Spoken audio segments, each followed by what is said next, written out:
Hello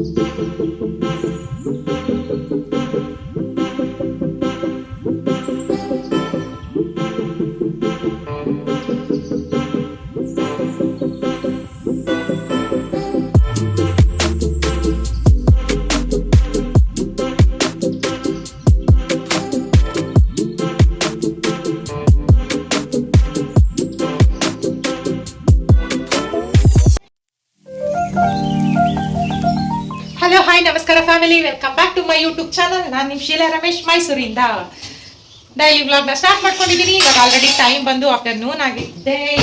sorry, ನಾನು ಈವ್ನಿಂಗಿಗೆ ಬಂದಿದೆ, 3 o'clock ಆಗಿದೆ. ನಾನು ಇವತ್ತಿನ ಒಂದು ಡೈಲಿ ವ್ಲಾಗ್ನ ಈಗಷ್ಟೇ ಸ್ಟಾರ್ಟ್ ಮಾಡ್ಕೊಂಡಿದ್ದೀನಿ. ಇವತ್ತು ಬಂದು ಏಕಾದಶಿ ಆಗಿರುತ್ತೆ. ಸೊ ರೆಗ್ಯುಲರ್ ವ್ಯೂವರ್ಸ್ಗಳಿಗೆ ಖಂಡಿತವಾಗ್ಲೂ ಗೊತ್ತಾಗಿರುತ್ತೆ, ನನಗೆ ಉಪವಾಸ ಹಬ್ಬ ಇರೋ ಕಾರಣ ನಾವು ತಿಂಡಿನ ಮಾಡ್ಕೊತಾ ಇದ್ದೀವಿ. ನೆನ್ನೆ ಕೂಡ ಬಿಟ್ಟಿರುವಂಥ ಲಾಸ್ಟ್ ವಿಡಿಯೋದಲ್ಲೂ ಕೂಡ ಹೇಳಿದ್ದೆ, ನಾವು ಒಂದಿಷ್ಟು ತಿಂಡಿನ ಮಾಡ್ಕೊಂಡಿದ್ದೀವಿ. ನಾನು ಮತ್ತೆ ಅಕ್ಕ ಮತ್ತೆ ತಂಗಿ ಸೇರಿಕೊಂಡು ಇನ್ನೂ ಒಂದಿಷ್ಟು ತಿಂಡಿಗಳನ್ನ ನಮ್ಮ ಅಮ್ಮನ ಕೈಯಲ್ಲೇ ಮಾಡಿಸ್ಬೇಕು. ಅವ್ರ ಕೈಯಲ್ಲಿ ಮಾಡಿಸಿದ್ರೇನೆ ಚೆನ್ನಾಗಿ ಬರೋದು. ಹಂಗಾಗಿ ನಾವು ಅದನ್ನ ಯಾವಾಗಲೂ ಕೂಡ ನಾವೇನೇ ಮಾಡಲ್ಲ, ನಮ್ಮಮ್ಮ ಬಂದೇನೆ ಮಾಡ್ಕೋತಾರೆ ಅಂತ.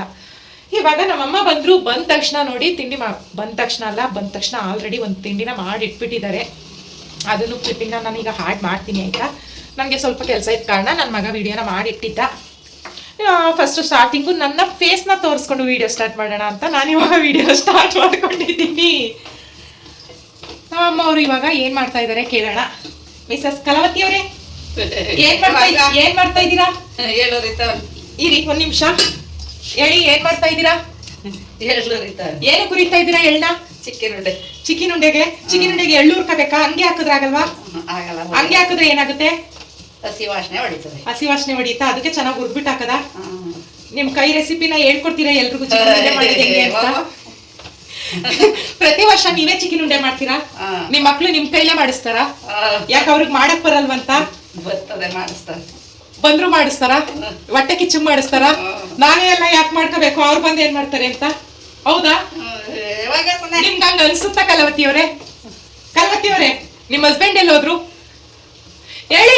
ಹಸ್ಬೆಂಡ್ ಹೆಸರು ಹೇಳಿದ ತಕ್ಷಣ ನಾಚ್ಕೋತಿರಲ್ಲ, ಹೇಳಿ ಹಸ್ಬೆಂಡ್ ಎಲ್ಲೋದ್ರು? ಹಸ್ಬೆಂಡು ಅವ್ರ ಮಗಳು 12 ಗಂಟೆಗೆ ಉಪ್ಪಿಟ್ಟು ಮಾಡಿ ಇಕ್ಕೋದು, ಇನ್ನು ಅಡಿಗೆನ 6 ಗಂಟೆಗೆ ಮಾಡಿ ಇಕ್ತಾಳೆ ಅಂದ್ಬಿಟ್ಟು ನಾನ್ ದೊಡ್ಡ ಮಗಳು ಮನೆಗೋ ಚಿಕ್ಕ ಮಗಳು ಮನೆಗೋ ಹೊಂಟ್ಕೋದೆ ಅನ್ನಿ. ಸೊ ನೋಡ್ತಿದ್ದೀರಲ್ಲ, ಮತ್ತೆ ಆಡ್ಕೊಂಡು ಕತೆ ಆಡ್ಕೊಂಡು ಹಿಂಗೆ ತಿಂಡಿ ಕೆಲಸಗಳನ್ನ ಸಾಗಿಸ್ಕೊತಾ ಇದ್ದೀವಿ. ಇವಾಗ ಚಿಕನ್ ಉಂಡೆ ಮಾಡ್ತಾ ಇದ್ದಾರೆ. ಮೊದಲೇ ಏನು ಮಾಡಿದ್ರು ಅಂತ ನಾನು ಇವಾಗ ಆಡ್ ಮಾಡ್ತೀನಿ ಕ್ಲಿಪ್ಪಿಂಗ್ನ, ಅದನ್ನು ಕೂಡ ನೋಡ್ಕೊಂಡು ಬನ್ನಿ. ಹಿಂಗೇನೆ ಮಾಡೋದು ನಾವು. ಒಂದೇ ದಿನ ಎಲ್ಲಾನು ಮಾಡ್ಕೋಬೇಕು ಅನ್ನೋವಂಥ ಒಂದು ರಿಸ್ಕ್ನ ತಗೊಳ್ಳಲ್ಲ. 1 ದಿನ 2 ದಿನ 3 ದಿನ ಆಗಲಿ ಬಿಡಿ, ಪರವಾಗಿಲ್ಲ, ತೊಂದರೆ ತಗೋಬಾರ್ದು, ಜಾಸ್ತಿ ರಿಸ್ಕ್ನ ತಗೋಬಾರ್ದು. ಆಲ್ರೆಡಿ ಹಬ್ಬದ ಕೆಲಸ ಎಲ್ಲ ಮಾಡಿ ಸಾಕಾಗಿರೋದ್ರಿಂದ ಪ್ಲೇಟ್ ಕೊಡ್ಲಮ್ಮ ತಗೊಂಡಿದ್ದೀರಾ? ಹಬ್ಬದ ಕೆಲಸ ಎಲ್ಲ ಮಾಡಿ ಸಾಕಾಗಿರೋದ್ರಿಂದ ತಿಂಡಿ ಮಾಡೋದಕ್ಕೂ ತುಂಬ ಟೈರ್ಡ್ನ ತಗೊಂಡ್ರೆ ಇನ್ನು ಹಬ್ಬ ಎಲ್ಲ ಏನು ಮಾಡೋದು? ಅದಕ್ಕೋಸ್ಕರ 1 ದಿನ ಇಲ್ಲಾಂದ್ರೆ 2 ದಿನ ಇಲ್ಲಾಂದ್ರೆ 3 ದಿನ ಆಗುತ್ತೆ. ನಿಧಾನಕ್ಕೆ ಸ್ವಲ್ಪ ಮಾಡ್ಕೊಳ್ಳೋದು. ಅದನ್ನ ಬಿಟ್ಬಿಟ್ಟು ಎಲ್ಲಾನು ಕರ್ಕೊಂಡು ಒಂದೇ ಸಾರಿ ಗುಡ್ಡೆ ಹಾಕೋಬಿಟ್ಟು ಬೆಳಗ್ಗೆಯಿಂದ ಸಂಜೆ ತನಕ ನಾನು ಮಾಡಿದೆ ಅಂತ ಮಾಡ್ಕೊಬಿಟ್ಟು ಅಲ್ಲಿ ದಂಗೆ ಮಾಡ್ಕೊಂಡು ಇಲ್ಲಿ ದಿಂಗೆ ಮಾಡ್ಕೊಂಡು ಸಿಗ್ಲು ಎಲ್ಲ ಮಾಡ್ಕೊಂಡು ಅದೆಲ್ಲ ನಮಗೆ ಇಷ್ಟ ಆಗಲ್ಲ. ಹಂಗಾಗಿ ನಾವೇ ಮಾಡ್ಕೋಬೇಕು ತಿಂಡಿಗಳನ್ನೆಲ್ಲ. ನಮ್ಮ ಮನೆ ಹಬ್ಬಗಳಿಗೆ ನಾವೇನೇ ಮಾಡ್ಕೊಳ್ಳೋದು. ನೀವು ಬನ್ನಿ ಅಂತ ಊರವ್ರನ್ನೆಲ್ಲ ಕರ್ಕೊಂಡು ಗುಡ್ಡೆ ಹಾಕೊಂಡು ಅಲ್ಲಿ ಅದು ಮಾಡಿ ಇಲ್ಲಿ ಇದು ಮಾಡಿ ಅಂತ ಸಿಗ್ಲು ಬೇಯಿಸ್ಕೊಂಡು ನಮಗೆ ತಿನ್ನಕ್ಕೆ ಇಷ್ಟ ಆಗಲ್ಲ, ನೋಡೋಕ್ಕೆ ಇಷ್ಟ ಆಗಲ್ಲ, ಬೇರೆಯವ್ರಿಗೆ ಕೊಡೋಕ್ಕೂ ಇಷ್ಟ ಆಗಲ್ಲ. ಹಂಗಾಗಿ ನಮ್ಮ ಮನೆ ತಿಂಡಿಗಳನ್ನ ನಾನು, ಅಮ್ಮ, ಅಕ್ಕ, ತಂಗಿ ಅಷ್ಟೇ ಜನ ಸೇರಿಕೊಂಡು ಪ್ರತಿ ವರ್ಷ ಮಾಡ್ಕೊಳ್ಳೋದು. ಇದನ್ನೇ ರೂಢಿಸ್ಕೊಂಡು ಬಂದಿದ್ದೀವಿ, ಮಾಡ್ತೀವಿ. ನಮಗೆ ಕಷ್ಟ ಆಗಲ್ಲ ತಿಂಡಿ ಮಾಡೋದಕ್ಕೆ, ಬೇಜಾರು ಕೂಡ ಆಗಲ್ಲ. ನೀವು ಬೇಜಾರು ಮಾಡ್ಕೊಳ್ಳಿ, ಯಾಕೆ ಮಾತಾಡ್ತಾಳೆ ಇವಳು ಅಂತ. ಸೊ ಇವಾಗ ನಮ್ಮಮ್ಮ ಮಾಡಿರುವಂಥ ಮೊದಲನೇ ರೆಸಿಪಿ ಏನು ಅದನ್ನ ನಿಮಗೆ ತೋರಿಸ್ತೀನಿ. ಫಸ್ಟ್ ನೋಡ್ಕೊಬನ್ನಿ. ಅದಕ್ಕೂ ಮೊದಲು ಯಾರಾದರೂ ನನ್ನ ಚಾನಲನ್ನು ಸಬ್ಸ್ಕ್ರೈಬ್ ಮಾಡ್ಕೊಳ್ಳಿ, ವಿಡಿಯೋನ ನೋಡ್ತಾ ಇದ್ರೆ ಪ್ಲೀಸ್ ನನ್ನ ಚಾನಲನ್ನು ಸಬ್ಸ್ಕ್ರೈಬ್ ಮಾಡ್ಕೊಳ್ಳಿ.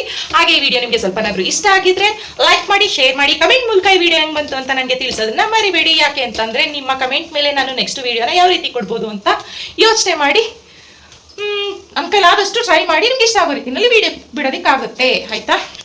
ಇವಾಗ ಬನ್ನಿ, ಮಿಸ್ ಮಾಡಿದೆ ನೋಡ್ಕೊಬರೋಣ. ಹೇಳೋಣ, ನನ್ನ ಮಗಳ ಚಾನಲ್ನ ಸಬ್ಸ್ಕ್ರೈಬ್ ಮಾಡ್ಕೊಳ್ಳಿ, ಲೈಕ್ ಮಾಡಿ, ಶೇರ್ ಮಾಡಿ, ಕಮೆಂಟ್ ಮೂಲಕ ಹೆಂಗಿತ್ತು ಅಂತ, ನಾನು ಮಾಡ್ತಾ ಇರುವಂಥ ತಿಂಡಿಗಳು ಹೆಂಗೆ ಅನಿಸ್ತು ಅಂತ ನಿಮಗೆ ಕಮೆಂಟ್ ಮೂಲಕ ತಿಳಿಸಿ ಅಂತ. ಹೌದು ಅನ್ನಿ ಅಲ್ಲಮ್ಮ. ನಮ್ಮಮ್ಮಗೆ ಸ್ವಲ್ಪ ನಾಚಿಕೆ ಜಾಸ್ತಿ, ನಮ್ಮಮ್ಮ ಜಾಸ್ತಿ ಮಾತಾಡಲ್ಲ, ಏನು ಮಾಡೋಕ್ಕಾಗಲ್ಲ. ಮಾತಾಡಲ್ಲ ಅಂತಲ್ಲ, ಆದರೂ ನಮ್ಮಮ್ಮಗೆ ಏನೋ ಒಂಥರ ಸಂಕೋಚ ಜಾಸ್ತಿ, ಮುಜುಗರ. ಹಂಗಾಗಿ ಕಲಾವತಿ ಫೋಟೋ ಬಂತು. ತಮ್ಲೈನ್ ಕೊಡ್ಕೊಂಡು ಫೋಟೋ ತಗೊಂಡೆ ಅಷ್ಟೇ. ತಮ್ಲೈನ್ ಕೊಡ್ಕೊಂಡು ಫೋಟೋ ತಗೊಂಡೆ ಅಷ್ಟೇ.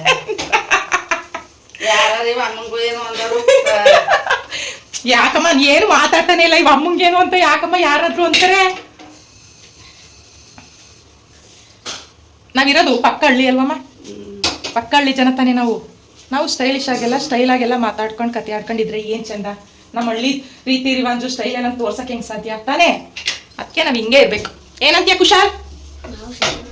ಏನು ಏನಿಲ್ಲ ಹಚ್ಕೊಂಡು ಹೋಗಲ್ಲ ಅವ್ರು ಆಚೆಗೆ ಹೆಂಗ್ ಮಾಡ್ತಾನೆ ನೋಡಿ. ನಮ್ಮೂರಿಗೆ ಬರ್ತೀನಿ ಅನ್ ನೋಡು, ಕಾಲು ಮುರಿತೀನಿ, ಆಟ ಆಡಕ್ಕೆ ಬರ್ತೀನಿ, ಹೊಲಕ್ಕೆ ಹೋಗಿ ಬರ್ತೀನಿ, ಹಸ ಮೇಸಕ್ಕೆ ಬರ್ತೀನಿ ಅನ್ನು ನೀನು ಕುಣ್ಕಾಲು ಮುರಿದಾಕ್ತೀನಿ ಬಂಚತ್ತಂದು ಬಡವಾರ ರಸಿಲ್ಲ. ಒಂದು 10 ನಿಮಿಷ ನೆನಿಲಿ, ಅದಾದ್ಮೇಲೆ ರೈಸ್ ಗಿಡ. ಹಾಗೆ ಹೇಳಿದ್ನಲ್ಲ, ನಮ್ಮಮ್ಮ ಬಂದ ತಕ್ಷಣವೇ ರೆಡಿ ಮಾಡಿಟ್ಟಿದ್ರು. ಏನು ಮಾಡಿದ್ರು ತೋರಿಸ್ತೀನಿ ಅಂತ ಹೇಳಿ ನೋಡಿ ಡ್ರೈ ಫ್ರೂಟ್ಸ್ ಎಲ್ಲ ರೆಡಿ ಮಾಡ್ಕೋತಾ ಇದ್ದಾರೆ. ಯಾಕಪ್ಪ ಅಂತ ಹೇಳಿದ್ರೆ ರವೆ ಉಂಡೆ ಮಾಡೋದಕ್ಕೆ. ಅಮ್ಮ ಬಂದರು. ಅಮ್ಮ ಬಂದ ತಕ್ಷಣ ಹಿಂಗೆ ಮಾಡ್ತಾರೆ ಅಂತ ಅಂದ್ಕೊಂಡಿರಲಿಲ್ಲ. ಸುಮ್ಮನೆ ಅವ್ರು ಬಂದರೆ ಹಿಂಗೇ ಏನಾದರೂ ಕೆಲಸ ಇದ್ದರೆ ಚಕ ಅಂತ ಮಾಡ್ಕೋಬೇಕು. ಬಂದವ್ರು ಸುಮ್ಮನೆ ಕೂತ್ಕೊಳ್ಳೋದೇ ಇಲ್ಲ. ನಾನು ಕೂಡ ಕೆಲಸ ಎಲ್ಲ ಮುಗಿಸಿ ದೇವ್ರ ಮನೆಯೆಲ್ಲ ರೆಡಿ ಮಾಡ್ತಾಯಿದ್ದೆ. ಇನ್ನು ನಾಳೆ ಹಬ್ಬ ಇದೆ ಅಲ್ವಾ, ನಮಗೆ ಎಡೆ ಇಕ್ಕೋ ಹಬ್ಬ, ನಾಳೆ ಎಲ್ಲ ಮಾಡ್ಕೊಳಕ್ಕಾಗಲ್ಲ. ಬೆಳಗ್ಗೆ ಎದ್ದು ಬೇಗ ಪೂಜೆ ಎಲ್ಲ ಮುಗಿಸ್ಬಿಟ್ಟು ಅಡುಗೆ ಕೆಲಸ ಶುರು ಮಾಡ್ಕೋಬೇಕು ಅಂತೇಳಿ ಇವತ್ತೇ ನೀಟಾಗಿ ಮನೆಯೆಲ್ಲ ಕ್ಲೀನ್ ಮಾಡಿಕೊಂಡು ದೇವ್ರ ಮನೆಯೆಲ್ಲ ರೆಡಿ ಮಾಡಿ ಪೂಜೆನ ಮಾಡಬೇಕಿತ್ತು. ಹಂಗಾಗಿ ನಾನು ಕೆಲಸ ಎಲ್ಲ ಮುಗಿಸಿ ಮತ್ತು ತಿಂಡಿಗೆ ಎಲ್ಲ ರೆಡಿ ಮಾಡಿ ದೇವ್ರ ಮನೆಯೆಲ್ಲ ರೆಡಿ ಮಾಡಿ ಪೂಜೆ ಮಾಡ್ಕೊಳ್ಳೋಣ ಅಂತ ಮಾಡ್ಕೊತಾ ಇದ್ದೆ. ಅಮ್ಮ ಅಷ್ಟರಲ್ಲಿ ನನ್ನ ಕೆಲಸ ಎಲ್ಲ ಮುಗ್ದಿತ್ತು. ಅಮ್ಮ ಕೂಡ ಬಂದವರೇ ನಾನು ನೀನು ದೇವ್ರ ಮನೆ ರೆಡಿ ಮಾಡ್ಕೊಂಡು ಪೂಜೆ ಮುಗಿಸ್ಕೊ, ನಾನು ಅಷ್ಟೊತ್ತಿಗೆ ರವೆ ಉಂಡೆನಾದರೂ ಮಾಡಿಟ್ಬಿಡ್ತೀನಿ, ಅದಾದಮೇಲೆ ಚಿಕನ್ ಉಂಡೆ ಮಾಡ್ಕೊಳ್ಳೋಣ ಅಂತ ಹೇಳಿದ್ರು. ಸರಿ ಆಯಿತು ಏನೋ ಮಾಡ್ಕೊಳ್ಳಿ ಅಂತ ಬಿಟ್ಬಿಟ್ಟು ನನ್ನ ಪಾಡಿಗೆ ನಾನು ದೇವ್ರ ಮನೆಯನ್ನು ರೆಡಿ ಮಾಡ್ಕೊತಾ ಇದ್ದೆ. ರೆಡಿ ಮಾಡ್ಕೊಳ್ಳೋ ಅಷ್ಟರಲ್ಲಿ ಅಮ್ಮ ಬಂದು ರವೆ ಉಂಡೆನ ರೆಡಿ ಮಾಡ್ಕೊತಾ ಇದ್ದಾರೆ. ನನ್ನ ಮಗ ಇದ್ದಾನಲ್ವ, ಸೊ ನನಗೇನು ತೊಂದರೆ ಅಂತ ಅನಿಸಲ್ಲ. ವೀಡಿಯೋ ಕ್ಲಿಪ್ಪಿಂಗ್ಸ್ ಎಲ್ಲ ಆ್ಯಡ್ ಮಾಡ್ಬೋದು, ವೀಡಿಯೋ ಎಲ್ಲ ಮಾಡಿ ಇಟ್ಕೊಂಡಿರ್ತಾನೆ, ಹಾಗಾಗಿ ಮಾಡ್ಕೊಂಡಿದ್ದಾನೆ. ನಾವು ಎಲ್ಲ ತಿಂಡಿನೂ ನೋಡಿದ್ದೀರ ಲಾಸ್ಟು ವೀಡಿಯೋಗಳಿಂದ ಹಿಡ್ದು ಚಕ್ಲಿ, ನಿಪ್ಪಟ್ಟು, ಕೋಡ್ಬಳೆ, ಸರ್ಜಪ್ಪು, ಚಿರೋಟಿ ಮತ್ತು ಕರ್ಜಿಕಾಯಿ ಎಲ್ಲ ಕೂಡ ಮಾಡಿದ್ವಿ ನಾವು. ಬಟ್ ಇದನ್ನು ಪ್ರತಿ ವರ್ಷವೂ ಅಷ್ಟೇ, ನಮ್ಮ ಮನೆಯಲ್ಲಾದರೂ ಅಷ್ಟೇ, ಅಕ್ಕನ ಮನೆ ಹಬ್ಬದಲ್ಲಾದರೂ ಅಷ್ಟೇ, ಎಲ್ಲಾದರೂ ಅಷ್ಟೇ ಈ ಚಿಕನ್ ಉಂಡೆ, ರವೆ ಉಂಡೆ, ಒಬ್ಬಟ್ಟು ಇದೆಲ್ಲ ನಮ್ಮ ಅಮ್ಮ ಬಂದೇ ಮಾಡಬೇಕು. ಅವ್ರ ಕೈ ಟೇಸ್ಟು ನಮಗೆ ಬರಲ್ಲ. ಮಾಡೋಕ್ಕೆ ಬರಲ್ಲ ಅಂತಲ್ಲ, ಮಾಡ್ತೀವಿ, ಬಟ್ ನಮ್ಮ ಅಮ್ಮನ ಕೈ ಟೇಸ್ಟು ಬರಲ್ಲ. ಅದರಲ್ಲೂ ಈ ರವೆ ಉಂಡೆ ಇದೆಯಲ್ಲ ನನಗಂತೂ ಫೇವ್ರೇಟು. ನಮ್ಮಮ್ಮ ಮಾಡಿಕೊಟ್ರೆ ಮಾತ್ರ. ನಾನು ಮಾಡಿಕೊಂಡ್ರು ಅಷ್ಟು ಇಷ್ಟ ಆಗೋಲ್ಲ, ಬೇರೆ ಯಾರು ಮಾಡಿಕೊಟ್ರು ನನಗೆ ರವೆ ಉಂಡೆ ಅಷ್ಟು ಇಷ್ಟ ಆಗೋಲ್ಲ, ಅಷ್ಟು ತಿನ್ನೋದು ಇಲ್ಲ ಕೂಡ. ಬಟ್ ನಮ್ಮ ಅಮ್ಮ ಮಾಡಿದ್ರೆ ಮಾತ್ರ ಖಾಲಿ ಆಗೋ ತನಕ ಅರ್ಧ ಭಾಗ ನಾನೇ ತಿನ್ಕೊಬಿಡ್ತೀನಿ, ಅಷ್ಟು ಫೇವ್ರೇಟು ನಮ್ಮಮ್ಮ ಮಾಡಿಕೊಡುವಂಥ ರವೆ ಉಂಡೆ. ಸ್ವಲ್ಪ ಜನ ಮೇಲೆಗಡೆ ಕೊಬ್ಬರಿದು ಮೇಲೆಗಡೆ ಕಪ್ಪುದೆಲ್ಲ ಇರುತ್ತಲ್ಲ, ಅದನ್ನೆಲ್ಲ ಕ್ಲೀನ್ ಮಾಡಿಬಿಟ್ಟು ಬರೀ ವೈಟದೇನಿರುತ್ತೆ ತುರಿ, ಅದನ್ನು ಮಾತ್ರ ತುರಿದು ಹಾಕೋತಾರೆ. ನನಗೆ ಆ ಥರ ವೈಟ್ ರವೆ ಉಂಡೆ ನೋಡಿದ್ರೂ ತಿನ್ನಬೇಕು ಅಂತ ಮನಸ್ಸಾಗಲ್ಲ, ಇಷ್ಟನೂ ಆಗಲ್ಲ. ನಮ್ಮಮ್ಮ ಈಗ ಮಾಡ್ತಿದ್ದಾರಲ್ಲ ನೋಡಿ, ಮೇಲೆಗಡೆ ಕಪ್ಪುದನ್ನು ಸೇರಿಸೇ ತುರಿದಿಟ್ಟಿರುವಂಥದ್ದು. ಈ ರೀತಿಯಲ್ಲಿ ನನಗೆ ರವೆ ಉಂಡೆ ನೋಡಿದ್ರೇ ತಿನ್ನಬೇಕು ಅಂತ ಅನಿಸುತ್ತೆ. ಮತ್ತು ತುಂಬ ಸಾಫ್ಟಾಗಿ ಮಾಡ್ತಾರೆ, ತುಂಬ ಚೆನ್ನಾಗಿ ಮಾಡ್ತಾರೆ. ಡ್ರೈ ಫ್ರೂಟ್ಸು, ತುಪ್ಪ ಎಲ್ಲ ಸ್ವಲ್ಪ ಜಾಸ್ತಿ ಹಾಕಿ ಚೆನ್ನಾಗಿ ಮಾಡ್ತಾರೆ. ನನಗೇ ಒಂಥರ ಇಷ್ಟ, ಹಂಗಾಗಿ ನಾನು ಇವನ್ನೆಲ್ಲ ನಮ್ಮ ಅಮ್ಮನ ಕೈಲೇ ಮಾಡಿಸೋದು. ರವೆ ಉಂಡೆ, ಚಿಕನ್ ಉಂಡೆ, ಒಬ್ಬಟ್ಟು, ವಡೆ ಇದೆಲ್ಲ ನಮ್ಮ ಅಮ್ಮನೇ ಮಾಡಬೇಕು. ನಮ್ಮ ಅಮ್ಮನ ಕೈಲಿ ಮಾಡಿದ್ರೇ ನಮ್ಮೆಲ್ರಿಗೂ ತುಂಬ ಇಷ್ಟ ಆಗೋದು. ಹಾಗಾಗಿ ಅವರೇನೆ ಬಂದು ಪ್ರತಿ ವರ್ಷ ಮಾಡ್ಕೊಳ್ಳೋದು. ಇಷ್ಟು ತಿಂಡಿಗಳನ್ನ ಅವ್ರಿಗೋಸ್ಕರ ನಾವು ಬಿಟ್ಬಿಡ್ತೀವಿ, ನಾವು ಕೈ ಹಾಕೋದಕ್ಕೂ ಹೋಗೋದಿಲ್ಲ. ನೋಡಿ ಎಷ್ಟು ಚೆಂದ ಮಾಡ್ತಿದ್ದಾರಲ್ವ. ಅದು ತುಂಬ ಸುಡುತ್ತೆ, ತುಂಬ ಸುಡುವಾಗಲೇ ಉಂಡೆ ಕಟ್ಕೋಬೇಕು, ಆವಾಗಲೇ ಅದು ತುಂಬ ಚೆನ್ನಾಗಿ ಬರೋದು ಉಂಡೆಗಳು. ರವೆ ಉಂಡೆ ರೆಸಿಪಿ ಎಲ್ಲ ತೋರ್ಸೋಕ್ಕಾಗಲ್ಲ, ನಿಮ್ಗೆ ಗೊತ್ತಲ್ವ. ಈ ಕೆಲಸದ ಮಧ್ಯದಲ್ಲಿ ನಾನು ಅಷ್ಟೆಲ್ಲ ನನ್ನ ಮಗ ಇದನ್ನು ಮಾಡ್ಕೊಂಡಿರೋದೇ ಹೆಚ್ಚು. ನಾನು ದೇವ್ರ ಮನೆ ರೆಡಿ ಮಾಡುವಂಥ ಒಂದು ಸಂದರ್ಭದಲ್ಲಿ ನನ್ನ ಮಗ ಇದನ್ನು ತಲೆ ಓಡಿಸೋನಲ್ಲ ಮಾಡಬೇಕು ಅಂತ ಹೇಳಿ, ಅದನ್ನೇ ಒಂದು ಗ್ರೇಟ್ ಅಂತ ಅಂದ್ಕೊಂಡು ಸರಿ ಬಿಡಪ್ಪ ಆಯಿತು ಕ್ಲಿಪ್ಪಿಂಗ್ನ ಆ್ಯಡ್ ಮಾಡ್ತೀನಿ ನಾನು ಅಂತ ಹೇಳಿ ಆಗ್ತಾಯಿರೋದು ತೋರ್ಸೋದಕ್ಕೆ. ಇಲ್ಲ ಅಂತಂದಿದ್ರೆ ನಾನು ದೇವ್ರ ಮನೆ ರೆಡಿ ಮಾಡಿ ಪೂಜೆ ಮಾಡೋದ್ರಲ್ಲಿ ಬ್ಯುಸಿ ಆಗಿಬಿಟ್ಟಿದ್ದೆ, ವೀಡಿಯೋ ಮಾಡ್ಕೊಳಕ್ಕಾಗ್ತಿರ್ಲಿಲ್ಲ. ಫೈನಲಿ ರವೆ ಉಂಡೆ ನೋಡಿ, ರವೆ ಉಂಡೆನ ಹಿಂಗೆ ಮಾಡಿಕೊಂಡು, ಅದು ಕೊಬ್ಬರಿ ಎಲ್ಲ ತುಂಬ ಚೆನ್ನಾಗಿ ಬಾಯಿಗೆ ಸಿಕ್ಕರೆ ಇನ್ನೂ ಟೇಸ್ಟ್ಫುಲ್ಲಾಗಿರುತ್ತೆ ಅಂತ ಆ ಉಂಡೆನ ಕೂಡ ರೆಡಿ ಮಾಡಿಬಿಟ್ಟು ಆ ಉಂಡೆನ ಬಂದು ಕೊಬ್ಬರಿ ತುರಿ ಏನಿದೆ ಅದ್ರ ಮೇಲೆ ಉರುಳಿಸಿಡ್ತಾ ಇದ್ದಾರೆ. ಅದು ಕೊಬ್ಬರಿ ಎಳೆದು ಟೇಸ್ಟೇ ಒಂಥರ ಡಿಫ್ರೆಂಟಾಗಿರುತ್ತೆ, ಸ್ವೀಟು ಮತ್ತು ಆಯಿಲಿ ಟೇಸ್ಟು ಎಲ್ಲ ಮಿಕ್ಸ್ ಆದಂಗೆ ಇರುತ್ತೆ. ಹಂಗಾಗಿ ನೋಡಿ ಈ ಥರ ಉಂಡೆಗಳನ್ನ ಮಾಡಿಕೊಂಡು ಕೊಬ್ಬರಿ ತುರಿದಿರೋದೇನಿದೆ ಅದಕ್ಕೆ ನೀಟಾಗಿ ಒರಳಿಸಿ ಇಡ್ತಾಯಿದ್ದಾರೆ. ನಮ್ಮಮ್ಮ ಮಾಡುವಂಥ ಕೊಬ್ಬರಿ ಉಂಡೆ ಇದು. ನಮಗಂತೂ ತುಂಬ ಅಂದರೆ ತುಂಬ ಇಷ್ಟ ಆಗುತ್ತೆ. ನೀವೆಲ್ಲರೂ ಯಾರಾದರೂ ರವೆ ಉಂಡೆ ತಿನ್ನುವಂಥ ಲವರ್ಸ್ ಇದ್ದೀರಾ ನನಗೆ ಕಮೆಂಟ್ ಮೂಲಕ ತಿಳಿಸಿ. ಹಾಗೆ ನಮ್ಮಮ್ಮ ಮಾಡಿದಂಥ ಈ ಒಂದು ಡ್ರೈ ಫ್ರೂಟ್ಸ್ ಮಿಕ್ಸ್ ರವೆ ಉಂಡೆ ಅಂತ ಹೇಳಿದ್ರೆ ತಪ್ಪಾಗಲ್ಲ. ನೋಡಿದ್ರಿ ನೀವು ಕೂಡ ಇಷ್ಟು ರವೆ ಉಂಡೆಗೆ ಎಷ್ಟೊಂದು ಡ್ರೈ ಫ್ರೂಟ್ಸು ತುಪ್ಪ ಎಲ್ಲ ಹಾಕ್ತು ಅಂತ. ನಮ್ಮಮ್ಮನಿಗೆ ಹಂಗೆಲ್ಲ ಹಾಕಿ ಮಾಡಲಿಲ್ಲ ಅಂತಂದ್ರೆ ಅವ್ರಿಗೆ ಇಷ್ಟನೂ ಆಗೋದಿಲ್ಲ. ಯಾವಾಗ ಮಾಡಿದ್ರು ಕೂಡ ಇದೇ ಒಂದು ಇದರಲ್ಲಿ ಮಾಡ್ತಾರೆ ಅಮ್ಮ. ಅದಕ್ಕೋಸ್ಕರನೇ ಅವ್ರಿಗೇ ನಾವು ಇದನ್ನು ಮಾಡೋದಕ್ಕೆ ಬಿಡೋದು. ತುಂಬ ಅಂದರೆ ತುಂಬ ಚೆನ್ನಾಗಿ ಕಾಣಿಸ್ತಾಯಿತ್ತು ನೋಡೋದಕ್ಕೂ ಕೂಡ. ಟೇಸ್ಟ್ ಎಲ್ಲ ಮಾಡಲಿಲ್ಲ, ಎಡೆ ಇಡಬೇಕಲ್ಲ, ಹಂಗಾಗಿ ಇದನ್ನೆಲ್ಲ ಟೇಸ್ಟ್ ಮಾಡಲ್ಲ. ಮತ್ತು ಇವನ್ನೆಲ್ಲ ಸ್ವಲ್ಪ ಜಾಸ್ತಿ ಮಾಡ್ಕೊಳ್ಳಲ್ಲ. ಚಕ್ಲಿ, ನಿಪ್ಪಟ್ಟು, ಕೋಡ್ಬಳೆ ಇದೆಲ್ಲ ಸ್ವಲ್ಪ ಜಾಸ್ತಿ ಮಾಡ್ಕೋತೀವಿ. ಈ ಸ್ವೀಟ್ ಐಟಮ್ಸ್ ಎಲ್ಲ ಜಾಸ್ತಿ ಮಾಡಲ್ಲ. ಎಡೆಗೆ ಎಷ್ಟು ಬೇಕೋ ಅಷ್ಟು ಮಾಡಿಕೊಂಡು ಅದ್ರ ಮೇಲೆ ಸ್ವಲ್ಪ ಮಾಡ್ಕೋತೀವಿ ಅಷ್ಟೇ. ಅದನ್ನು ಬಿಟ್ಟರೆ ತುಂಬ ಜಾಸ್ತಿ ಎಲ್ಲ ಏನೂ ಮಾಡ್ಕೊಳ್ಳೋದಿಲ್ಲ. ನನ್ನ ಮಗ ಅಂತೂ ತುಂಬ ಅಂದರೆ ತುಂಬಾ ವೀಡಿಯೋ ಮಾಡ್ಕೊಂಡಿದ್ದಾನೆ. ಫೈನಲಿ ರವೆ ಉಂಡೆ ಇಸ್ ರೆಡಿ ಅಂತಲೇ ಹೇಳ್ಬೋದು. ರೆಡಿ ಆಯಿತು ರವೆ ಉಂಡೆ. ಸೂಪರ್ ಆ್ಯಂಡ್ ಟೇಸ್ಟಿ ಆ್ಯಂಡ್ ಹೆಲ್ತಿಯಾಗಿರುವಂತಹ ಒಂದು ರವೆ ಉಂಡೆ ನಮ್ಮಮ್ಮನ ಕೈಯಲ್ಲಿ ಇವಾಗ ರೆಡಿಯಾಗಿದೆ. ಹಾಗೆ ಈಗ ನೀವು ನೋಡ್ತಾ ಇದ್ದೀರಲ್ಲ, ಟೈಮ್ ಬಂದು 1:45 ಆಗಿದೆ. ನಾನು ದೇವ್ರ ಮನೆಯೆಲ್ಲ ರೆಡಿ ಮಾಡಿ ಪೂಜೆ ಎಲ್ಲ ಮುಗಿಸುವಷ್ಟರಲ್ಲಿ ಕೆಲಸ ಮಾಡಿ ತಿಂಡಿ ರೆಡಿ ಮಾಡಿ ಇಟ್ಬಿಟ್ಟು ದೇವ್ರ ಮನೆಯೆಲ್ಲ ರೆಡಿ ಮಾಡಿ ಹೂವು ಎಲ್ಲ ಜಾಸ್ತಿ ಮುಡ್ಸೋಕೆ ಹೋಗಿಲ್ಲ, ನಾಳೆ ಮುಡಿಸ್ಕೊಳ್ಳೋಣ ಹಬ್ಬಕ್ಕೆ ಅಂತ ಹೇಳಿ ದೇವ್ರ ಮನೆಯೆಲ್ಲ ಕ್ಲೀನಾಗಿ ರೆಡಿನ ಮಾಡಿಕೊಂಡು ಸಿಂಪಲಾಗಿ ಹೂವನ್ನ ಮುಡಿಸ್ಬಿಟ್ಟು ಪೂಜೆನ ಮುಗಿಸ್ಕೊಂಡೆ. ತಿಂಡಿಗೆ ಬಂದು ಏಕಾದಶಿ ಅಲ್ವಾ, ಹಂಗಾಗಿ ಮಸಾಲ ಅವರೆಕಾಳು ತಡ್ನಿಕಾಳು ಎಲ್ಲ ಹಾಕಿ ಮಸಾಲ ಉಪ್ಪಿಟ್ಟು ಮಾಡಿಬಿಟ್ಟು ಜೊತೆಗೆ ಕಾಂಬಿನೇಷನ್ಗೆ ಕೇಸರಿ ಭಾತ್ನ ಮಾಡಿದ್ದೆ. ಎಲ್ಲರೂ ಏಕಾದಶಿ ದಿನ ಸಂಜೆ ಮಾಡ್ಕೋತಾರೆ. ನಮ್ಗೆ ಹಬ್ಬ ಇರೋ ಕಾರಣ ಸಂಜೆ ಮಾಡ್ಕೊಳಕ್ಕಾಗಲ್ಲ ಅಂತ ಬೆಳಗ್ಗೆನೇ ಮಾಡಿಕೊಂಡು ಜೊತೆಗೀಗ ಸಾಂಬಾರು ಕೂಡ ರೆಡಿ ಮಾಡ್ತಿದ್ದೆ. ಕುಯ್ಕ ಬರೋರಂತೆ ಬಿಡಿ. ಹಾಗೆ ಇವಾಗ ಒಂದು ಎಳ್ಳೆಲ್ಲ ಹುರಿದಿಟ್ಟಾಯಿತು. ಅಮ್ಮ ಕಾಯಿ ತುರ್ಕೋತವ್ರೆ, ಒಬ್ಬಟ್ಟು ಮಾಡಬೇಕು. ಹಾಗಾಗಿ ಬೇಳೆನೂ ಕೂಡ ಬೇಯೋದಕ್ಕಿಟ್ಟವ್ರೆ. ಬೇಳೆ ಬೇಯ್ತೈತೆ, ಕಾಯಿ ತುರ್ಕೋತವ್ರೆ. ನೋಡ್ಕೊಬಂದ್ರಲ್ಲ ರವೆ ಉಂಡೆ ಹೆಂಗೆ ಮಾಡೈತೆ, ಸಕ್ಕತ್ತಾಗಿ ಕಾಣಿಸ್ತೈತೆ ಅಲ್ವಾ. ರವೆ ಉಂಡೆ ಮಾಡೈತೈತೆ. ಈಗ ಚಿಕನ್ ಉಂಡೆ ಮಾಡಿಬಿಟ್ಟು ಒಬ್ಬಟ್ಟು ಮಾಡಿದ್ರೆ ಇವತ್ತಿನ ತಿಂಡಿ ಕೆಲಸ ಮುಗೀತು. ಇನ್ನೇನೇ ಇದ್ದರೂ ನಾಳೆ ವಡೆ ಮಾಡ್ಕೊಳ್ಳೋದು ಅಷ್ಟೇ, ಇನ್ನೇನು ಇರಲ್ಲ. ಹಾಗೆ ಅಡುಗೆ ಕೆಲಸ ಕೂಡ ಮುಗೀತು. ಹಾಗೆ ಈಗ ರವೆ ಉಂಡೆ ಎಲ್ಲ ಮಾಡಿಟ್ಬಿಟ್ಟು ಜೊತೆಗೆ ನಾನು ಅಡುಗೆನೂ ಕೂಡ ತೋರಿಸಿದ್ನಲ್ಲ, ಅಡುಗೆನೂ ಕೂಡ ಎಲ್ಲ ಮಾಡಿಟ್ಬಿಟ್ಟು ಅಮ್ಮ ಕಾಯಿ ತೊಗೊಬಂದಿದ್ರು. ತಡ್ನಿಕಾಳು ಬೀನ್ಸು ಹಾಕಿ ಸಾಂಬಾರು ಕೂಡ ಮಾಡಿಟ್ಬಿಟ್ಟು ಅಮ್ಮ ಎಳ್ಳೆಲ್ಲ ಹುರಿದ್ಕೊಟ್ರು. ಚಿಕನ್ ಉಂಡೆಗೆ ರೆಡಿ ಮಾಡಿ ಇಟ್ಬಿಡೋಣ ಅಂತ ಹೇಳಿ ಸರಿ ಆಯಿತು ಅಂತ ಹೇಳಿ ಎಳ್ಳು ಹುರಿದ್ಕೊಟ್ಮೇಲೆ ಎಳ್ಳೂ ಕೂಡ ನಾನು ಪುಡಿ ಮಾಡಿದೆ. ಅಷ್ಟರಲ್ಲಿ ಅಮ್ಮ ಬೆಲ್ಲದ ಪಾಕಕ್ಕೆ ಇಟ್ಕೊಂಡ್ರು ರೆಡಿ ಮಾಡ್ಕೊಳ್ಳೋದಕ್ಕೆ ಅಂತ ಹಿಟ್ಟನ್ನು. ಪಾಕನೂ ಕೂಡ ರೆಡಿ ಆಯಿತು. ನಾನು ಕೂಡ ಎಳ್ಳುಡಿನೂ ಕೂಡ ಮಾಡಿಕೊಟ್ರೆ ಅಮ್ಮ ಇವಾಗ ಎಲ್ಲನೂ ನೀಟಾಗಿ ಹಾಕ್ಕೊಂಡು ಮಿಕ್ಸ್ ಮಾಡ್ಕೋತಾ ಇದ್ದಾರೆ. ಇದನ್ನು ಬಂದು ನೀಟಾಗಿ ಇವಾಗ ಮುದ್ದೆ ಥರ ಎಲ್ಲನೂ ಮಾಡ್ಕೊಬಿಟ್ಟು ಉಂಡೆ ಕಟ್ಕೋಬೇಕು. ಉಂಡೆ ಕಟ್ಕೊಂಡು ಅದನ್ನು ಬಂದು ಅಕ್ಕಿ ಹಿಟ್ಟು ಅಥವಾ ದೋಸೆ ಸರಿ ಥರ ಅಕ್ಕಿನ ನೆನೆಸ್ಬಿಟ್ಟು ಅದಕ್ಕೆ ಉಪ್ಪು ಹಾಕ್ಕೊಳ್ದೆ ರುಬ್ಕೊಂಡು ಅದಕ್ಕೆ ಅದ್ದಿ ಎಣ್ಣೆಗೆ ಹಾಕಿದ್ರೆ ಸೂಪರ್ ಆದಂಥ ಚಿಕನ್ ಉಂಡೆ ರೆಡಿಯಾಗುತ್ತೆ.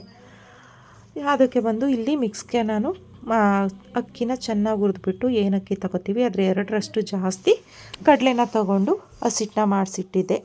ಕೊಬ್ಬರಿ ತುರಿ, ಎಳ್ಳುಡಿ ಮತ್ತು ಕಡಲೆ ಅಕ್ಕಿ ಮಿಲ್ ಮಾಡಿಸಿರುವಂಥ ಹಸಿಟ್ಟು ಇಷ್ಟನ್ನು ಪಾಕಕ್ಕೆ ಹಾಕ್ಕೊಂಡು ನೀಟಾಗಿ ಮಿಕ್ಸ್ ಮಾಡಿಕೊಂಡ್ರೆ ಚಿಕನ್ ಉಂಡೆ ಹಿಟ್ಟು ರೆಡಿಯಾಗುತ್ತೆ. ಇವಾಗ ನಾನು ಅಮ್ಮನೂ ಕೂಡ ಉಂಡೆನೂ ಕೂಡ ಕಟ್ಕೋತಾ ಇದ್ದೀವಿ. ಉಂಡೆ ಕಟ್ಟಿಟ್ಕೊಬಿಟ್ಟು ಇನ್ನು ಅದ್ದಿ ಎಣ್ಣೆಗೆ ಹಾಕಿದ್ರೆ ಚಿಕನ್ ಉಂಡೆ ರೆಡಿಯಾಗುತ್ತೆ ಅಂತ. ಅದ್ರ ಜೊತೆಗೆ ನಾವು ಕಡಲೆಬೇಳೆ ಕೂಡ ಬೇಯಕ್ಕಿಟ್ಟಿದ್ವಿ ಒಬ್ಬಟ್ಟು ಮಾಡ್ಕೊಳ್ಳೋದಕ್ಕೆ ಅಂತ ಹೇಳಿ. ಒಬ್ಬಟ್ಟು ಮಾಡಬೇಕಲ್ಲ, ಬೇಳೆ ಒಬ್ಬಟ್ಟು, ಹಂಗಾಗಿ ಅದನ್ನು ಕೂಡ ಅಮ್ಮ ಕಾಯಿ ಹೊಡೆದ್ಬಿಟ್ಟು ಕಾಯಿ ತುರ್ಕೊಟ್ರು. ನಾನು ತುರ್ಕೊಡ್ತೀನಿ, ನೀನು ಬೇಳೆ ಎಲ್ಲ ಬೇಯಿಸ್ಕೊಬಿಡು ಅಷ್ಟೊತ್ತಿಗೆ ಅಂತ. ಅದನ್ನು ಕೂಡ ರೆಡಿ ಆಯಿತು. ನಾನು ಅದನ್ನು ಕೂಡ ರುಬ್ಕೊಬಿಟ್ಟೆ. ಜೊತೆಗೆ ಅಮ್ಮ ಈ ಕಡೆ ಚಿಕನ್ ಉಂಡೆಗೆ ರೆಡಿ ಮಾಡಿಕೊಂಡು ಎಣ್ಣೆಗೆ ಹಾಕೋತಾಯಿದ್ರು. ನಾನು ಒಬ್ಬಟ್ಟನ್ನ ತಟ್ಕೊಳ್ಳೋಣ ಅಂತ ಹೇಳಿ ಒಬ್ಬಟ್ಟನ್ನ ಕೂಡ ಒಂದು ಸೈಡಲ್ಲಿ ತಟ್ಕೊತಾಯಿದ್ದೆ. ಬೇಗ ಆದರೆ ಇನ್ನು ಬೇಕಾದಷ್ಟು ಕೆಲಸ ಎಲ್ಲ ಇದೆ. ತರಕಾರಿ ಎಲ್ಲ ಸಿಪ್ಪೆ ಎಲ್ಲ ಬಿಡಿಸಿಡೋದು, ಹಂಗಾಗಿ ಬೇಗ ಈ ಕೆಲಸ ಮುಗಿಸ್ಕೊಬಿಟ್ರೆ ಆರಾಮ್ಸೆ ಅದನ್ನು ಕೂತ್ಕೊಂಡು ಅಮ್ಮ ಊರಿಂದ ತಡ್ನಿಕಾಯಿ ಅವರೆಕಾಯಿ ಎಲ್ಲ ಕೂಡ ತೊಗೊಬಂದಿದ್ರು. ಅದನ್ನೆಲ್ಲ ಎಡೆದಿಡಬೇಕಿತ್ತು, ಸೊಪ್ಪೆಲ್ಲ ಬಿಡಿಸಿಡ್ಬೇಕಿತ್ತು. ಅದಕ್ಕೆಲ್ಲ ಟೈಮ್ ಹಿಡಿಯುತ್ತಲ್ವ, ಹಂಗಾಗಿ ಇದನ್ನು ಸ್ವಲ್ಪ ಬೇಗ ಮುಗಿಸ್ಕೊಬಿಟ್ರೆ ನಾವು ಆ ಕೆಲಸಕ್ಕೆ ಕೂತ್ಕೊಳ್ಳೋಕೆ ಸರಿ ಹೋಗುತ್ತೆ ಅಂತ ಹೇಳಿ ಅಮ್ಮನೇ ಮಾಡ್ತೀನಿ ತಟ್ತೀನಿ ಬಿಡು ಅಂತ ಅಂದರು. ಬೇಡ ಅಮ್ಮ, ನೀವು ಆ ಕಡೆ ಚಿಕನ್ ಉಂಡೆನ ಮಾಡ್ಕೊಳ್ಳಿ, ನಾನು ಈ ಕಡೆ ಒಬ್ಬಟ್ಟು ತಟ್ಟು ಹಾಕ್ತೀನಿ, ಅಲ್ಲೇ ನೀವು ಮೊಗೆ ಹಾಕೊಳ್ಳಿರಿ ಅಂತ ಅಂದ್ಬಿಟ್ಟು ಚಿಕನ್ ಉಂಡೆ ಒಬ್ಬಟ್ಟು ಎಲ್ಲ ಒಟ್ಟಿಗೆ ಮುಗಿಸ್ಕೊಂಡ್ವಿ. ನಾವು ಮುಗಿಸ್ಕೊಂಡು ಹೊರಗಡೆ ಬಂದ್ವಿ. ಇವಾಗ ನೀವು ಒಳಗಡೆ ನಾನು ಅಮ್ಮ ಸೇರ್ಕೊಂಡು ನೀವು ತುಂಬ ಗಲೀಜು ಮಾಡೋಕ್ಬಿಟ್ಟಿದ್ವಿ ಅಡುಗೆ ಮನೇನ. ನನ್ನ ಮಗ್ಳಿಗೆ ಹಂಗೆ ಗಲೀಜಾಗಿದ್ದರೆ ಆಗಲ್ಲ, ಹಂಗಾಗಿ ಇವಾಗ ಸರಿ ನೀವು ಹೊರಡಿ, ನಿಮ್ಮ ಕೆಲಸ ಮುಗೀತಲ್ಲ, ನಾನು ಅಡುಗೆ ಮನೇನ ಕ್ಲೀನ್ ಮಾಡ್ಕೊತೀನಿ ಅಂತ ಹೇಳಿ ಅಡುಗೆ ಮನೆ ಕೆಲಸ ಅವಳಿಗೆ ಬಿಟ್ಬಿಟ್ವಿ, ಏನಾದರೂ ಮಾಡ್ಕೊಳ್ಳವ ಅಂತ ಹೇಳಿ. ಅವಳು ಅಡುಗೆ ಮನೆ ಎಲ್ಲನೂ ನೀಟಾಗಿ ಕ್ಲೀನ್ ಮಾಡಿಕೊಂಡು ಅಡುಗೆ ಕೆಲಸ ಮಾಡಿಕೊಂಡ್ಳು. ಸಾಂಬಾರೆಲ್ಲ ಮಾಡಿದ್ನಲ್ಲ, ಸ್ವಲ್ಪ ಅನ್ನ ಮುದ್ದೆ ಮಾಡ್ಕೋಬೇಕಾಗಿತ್ತು. ನನ್ನ ಮನೆ ಅಡುಗೆ ಮನೆ ಕ್ಲೀನ್ ಮಾಡ್ಕೊತೀನಿ, ನೀವು ಹೋಗಿ ಅಂತ ಅಂದ್ಲು. ನಾವು ಬಂದ್ವಿ. ಅವಳು ಅಡುಗೆ ಮನೆಯೆಲ್ಲ ಕ್ಲೀನ್ ಮಾಡಿಬಿಟ್ಟು ಅನ್ನಗಿನ್ನ ಎಲ್ಲ ಒಟ್ಟಿಗೆ ಮಾಡಿಟ್ಬಿಟ್ಟು ಬಂದು ನಮ್ಮ ಜೊತೆನೂ ಕೂತ್ಕೊಂಡ್ಳು. ಅವಳು ಕೂಡ ನಾನು ಬಿಡಿಸ್ಕೊಡ್ತೀನಿ, ಬೇಗ ಆಗುತ್ತೆ ಅಂತ ಹೇಳಿ. ಅಮ್ಮ ನಮ್ಮ ಹೊಲದಲ್ಲಿ ಹಾಕಿರುವಂಥ ತಡ್ನಿಕಾಯಿ ಎಲ್ಲ ತೊಗೊಬಂದಿದ್ರು. ಸೊ ಬೆಳಗ್ಗೆ ಅಡುಗೆಗೆ ಇವೇನೇ ಆಗುತ್ತೆ ಕಾಳುಗಳು ಅಂತ ಹೇಳಿ ಕೂತ್ಕೊಂಡು ಎಲ್ಲರೂ ಮಾತಾಡ್ಕೊಂಡು ಟಿ ವಿ ನೋಡಿಕೊಂಡು ತಡ್ನಿಕಾಯಿ ಮತ್ತು ಅವರೆಕಾಯಿ ಎಲ್ಲನೂ ಬಿಡಿಸ್ಬಿಟ್ಟು, ಜೊತೆಗೆ ಈರುಳ್ಳಿ ಸಿಪ್ಪೆ ಎಲ್ಲ ಬಿಡಿಸಿಡಬೇಕಾಗಿತ್ತು, ಬೆಳ್ಳುಳ್ಳಿ ಬಿಡಿಸಿಡಬೇಕಾಗಿತ್ತು, ಸೊಪ್ಪುಗಳೆಲ್ಲ ನೀಟಾಗಿ ಕ್ಲೀನ್ ಮಾಡಿ ಇಡಬೇಕಾಗಿತ್ತು. ಅದನ್ನೆಲ್ಲನೂ ಬೀನ್ಸು ಇದನ್ನೆಲ್ಲ ಸಿಪ್ಪೆ ತೆಗೆಯುವಂಥದ್ದೆಲ್ಲನೂ ಇವಾಗ ಮಾಡ್ಕೊಬಿಟ್ರೆ ನಾಳೆ ಕಟ್ ಮಾಡೋದಕ್ಕೆ ಈಸಿ ಆಗುತ್ತೆ, ಗಲೀಜಾಗಲ್ಲ ಜಾಸ್ತಿ ಅನ್ನೋ ಕಾರಣಕ್ಕೆ ಎಲ್ಲನೂ ಕುತ್ಕೊಂಡು ಬಿಡಿಸ್ಕೊತಾ ಇದ್ವಿ. ಇಷ್ಟೇ ಇವತ್ತಿನ ವೀಡಿಯೋ. ಇಷ್ಟ ಆಗಿರುತ್ತೆ ಅಂತ ಅನ್ಕೋತೀನಿ. Thank you.